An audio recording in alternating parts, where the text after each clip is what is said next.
Hello, and welcome to today's trending contract, Fortuneteller 5-piece, set in Marrakesh and supplied to us today by Astro Seas.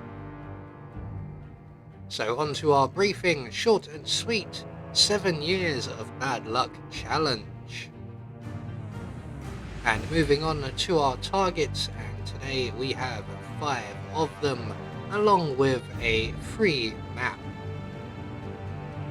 So for today's challenge, we'll be starting at the default location, and we'll be bringing with us 2 lots of coins and a silenced pistol. So right from the start and off the bat, this is probably the third time in recent weeks we have done this challenge, but this time round we have a slightly different selection of targets. So we're going to head straight to the mechanics shop. We're going to grab the screwdriver. We're then going to make our way around the electronics bazaar, and just to avoid the main crowds. On the far side here we will find the fortune teller. So we're going to give him 5 of our 6 coins. Thank you. I am eternally and the indebted 5th coin should remain, and we'll be able to retrieve that. Yep, there we are. So that will trigger the fortune teller's routine. He's going to have a little bit of a wander around in the market area before heading over this way. While we're waiting for him, we're going to go and do a little bit of setup. So we're going to make our way around to the alleyway here. We're just going to mess with the plug socket in the puddle using our screwdriver. We're going to make our way into the storage room and retrieve the rat poison. Then we're going to make our way to the carpet shop storage room, which on the night map is the fortune teller's little alcove. We're going to place one of our remaining coins on the floor right in the corner here, and then we can duck down behind these pieces of cloth. I think they might be scarves, and we're just going to wait now for the fortune teller to arrive. He will be a few minutes, but when he finally does arrive, he will spot that coin, and once he goes in to collect it, we can then quietly pounce on him, render him unconscious, deposit him in the crate behind us, and take his outfit. So we're now ready to move on to our targets, and we're going to work our way from one end of the map to the other. So we're going to start off with the shoe shop keeper, who is Mr. Strong, and unfortunately no one has come up with a more novel way of dealing with this guy, so we will be setting him on fire just like normal. So once we pass through the snail area, we will be in the vicinity of several propane cylinders. Now I've grabbed one now, but it probably would be easier to grab one on the return trip.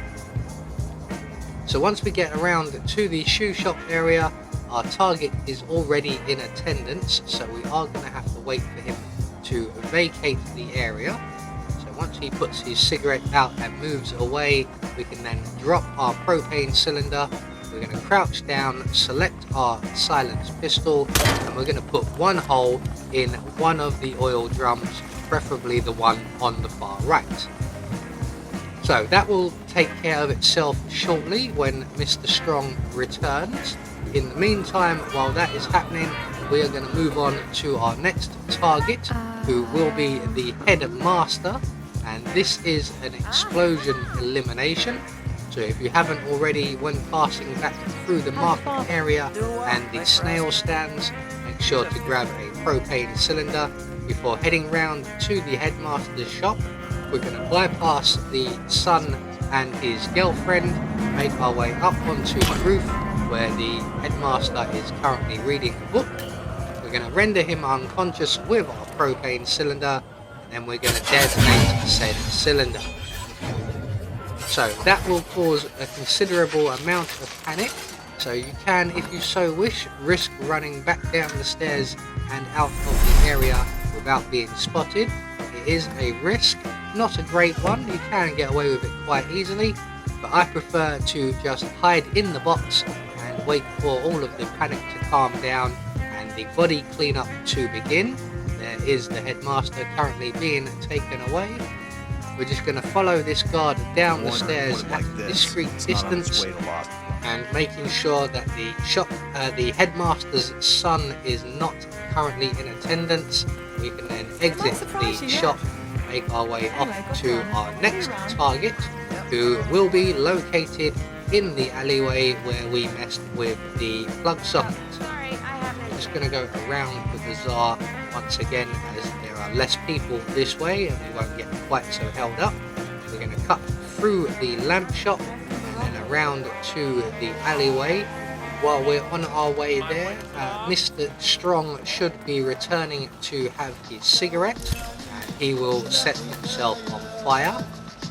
So that is 2 targets down with 3 to go, and we are just arriving at the alleyway now. So all we have to do is get into position, wait for our target to arrive in the area. Now his routine is very, very short. He just patrols up and down this section of the map. So we're just going to let him go past us, and then we're going to throw our switch. And if we miss him walking through the puddle, which we haven't done this time around, don't worry, he will be back very shortly. So we are now 3 targets down and moving on. Instead of blowing up the young lady having the cigarette around by the motorcycle, we're going to make our way up to the roof, where there is a young lady in a pantsuit currently stressing out over having Klaus Strandberg in the embassy. So she's about to make a phone call, and as you can see, she has a patrolling guard with her. So once she finishes her phone call, she will make her way onto the upper level, and she will make her way right to the balcony's edge for a drink of water, and all we have to do then is give her a gentle nudge over the edge and a quick trip back down to the ground floor. So 4 targets down, 1 more to go. Our final target is in the VIP section of the Shisha Cafe. So we're just going to wait for the patrolling guard there to move away from the edge of the roof. He will head back over to the left hand side. There he goes, and we can then take up his position at the edge of the roof here. And as you can see, there is a nice little gap in the banister. We can hop down onto some corrugated iron and across over the pathway beneath us and into the bathroom of the VIP section of the Shisha Cafe. So as long as no one's in this room really, we can just casually make our way into the main part of the VIP section. We're going to head over to the cubicle right here where the photographer is located.